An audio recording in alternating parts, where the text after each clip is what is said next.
গ্রীষ্মকাল মানেই কালো জামের মৌসুম। এই ছোট্ট কালো ফলটি শুধু সুস্বাদুই নয়, পুষ্টিগুণে ভরপুর। বলছিলাম পুষ্টিবিদ তিলোত্তমা দত্ত। কালো জামে রয়েছে vitamin C, iron, potassium, fibre, antioxidant. কালো জামের অ্যান্টিঅক্সিডেন্ট শরীরকে অক্সিডেটিভ স্ট্রেস থেকে রক্ষা করতে সাহায্য করে।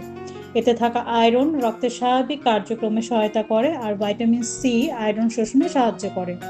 গরমের সময় শরীরে ইলেকট্রোলাইটের ভারসাম্য বজায় রাখতে পটাশিয়াম গুরুত্বপূর্ণ ভূমিকা পালন করে। ফাইবার হজমে সহায়তা করে এবং অন্ত্রের স্বাস্থ্যের জন্য উপকারী। ডায়াবেটিস রোগীদের জন্য কালো জামের গ্লাইসেমিক ইনডেক্স তুলনামূলক কম এবং এতে ফাইবার রয়েছে, যা রক্তের শর্করার মাত্রা দ্রুত বেড়ে যাওয়া কমাতে সাহায্য করতে পারে। তাই ডায়াবেটিস রোগীরা চিকিৎসক বা পুষ্টিবিদের পরামর্শ অনুযায়ী পরিমিত পরিমাণে কালো জাম খেতে পারেন। সুস্থ থাকুন, মৌসুমী ফল খান এবং প্রকৃতির উপহার উপভোগ করুন। ভালো থাকবেন, সুস্থ থাকবেন।